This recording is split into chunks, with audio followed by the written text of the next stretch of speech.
Hi, this is the second check-in video, and I've got to say this is probably visually not going to be one of the more exciting videos, and it's going to be a little bit long because I have a few things to discuss.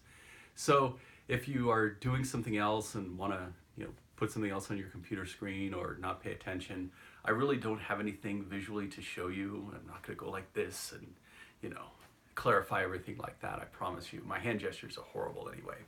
So what I wanted to talk about is, well, a couple of things. I looked through your answers on ideology, and I think they're interesting, and it certainly shows that you're getting the points that are being made in the book about ideology.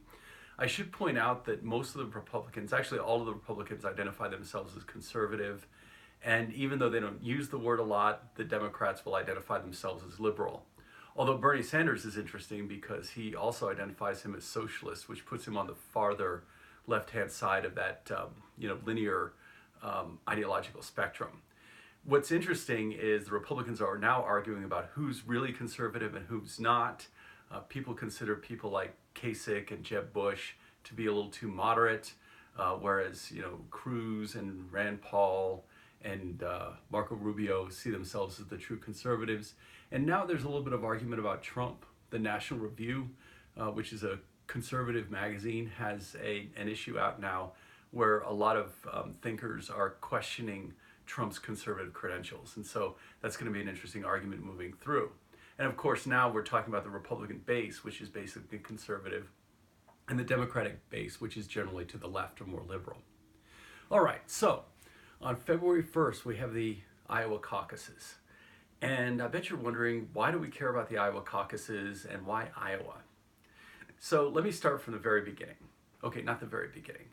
But back in the day, political parties used to hold conventions. They still do. And what would happen back in the day is the party bosses or the party leaders from all over the country would get together, have a convention, and the convention would pick the presidential nominees. All right?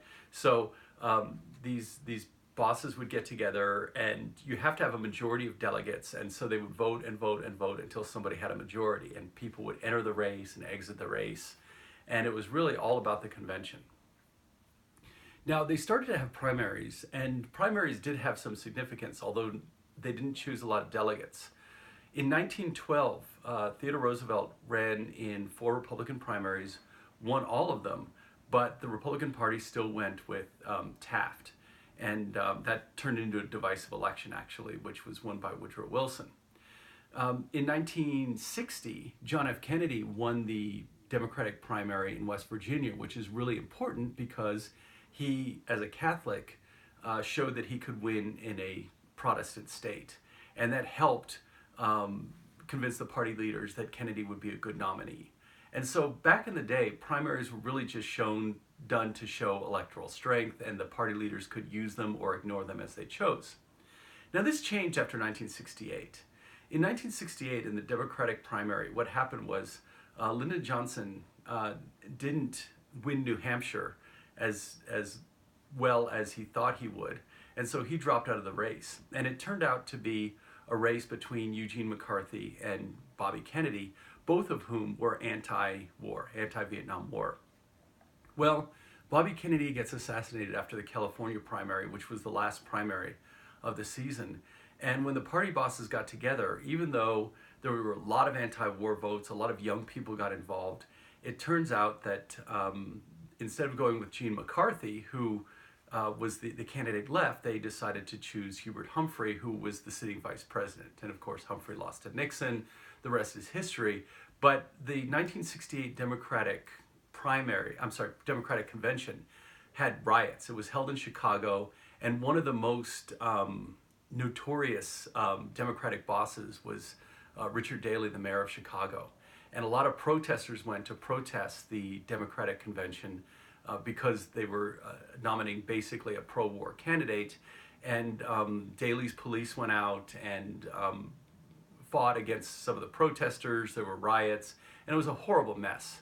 And after that, the Democrats changed their rules, and the Republicans did as well, to the rules now where almost all of the delegates are chosen by primaries and caucuses.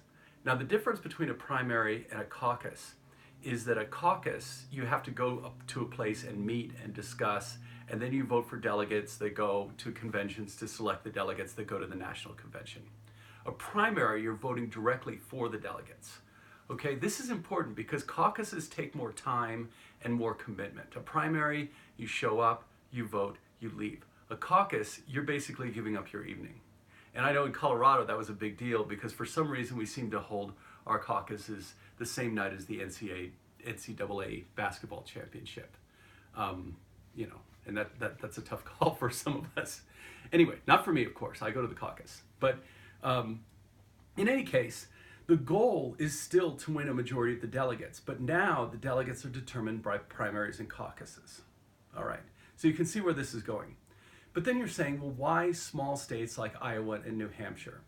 Well, Iowa didn't really become important until 1976 when a very unknown Democratic candidate by the name of Jimmy Carter surprised everybody and won the Iowa caucus. What that did is it sprung him into media attention, got him popularity, and he ended up winning the nomination. And so now Iowa, being the first state to have the caucus, sets up expectations. And so really it is about expectations. If Trump, for example, were to finish third or fourth in Iowa when he's expected to finish first or second, that would really hurt his campaign. Similarly, Hillary, people are looking at her as the favorite to win the caucus. If she finishes a weak second, she's in trouble. Okay? Why? Because then people start to notice the other candidates, especially the ones that do better than expected. For example, on the Republican side, it's pretty much determined that it's either going to be Trump or Cruz that wins. Look for the person that finishes third because they're going to be the ones that get media attention, and that's going to help them for the primary, the first primary, which is in New Hampshire. The other thing to watch for in caucuses is turnout. Okay, a lot of people support Trump, but are they going to want to go to those meetings and vote for Trump? That's going to be a big thing on the Republican side. Is Trump going to be able to get his supporters out? Is Cruz going to be able to get his supporters out? Is there a surprise in there? We don't know. Similarly, on the Democratic side, Hillary has a good organization.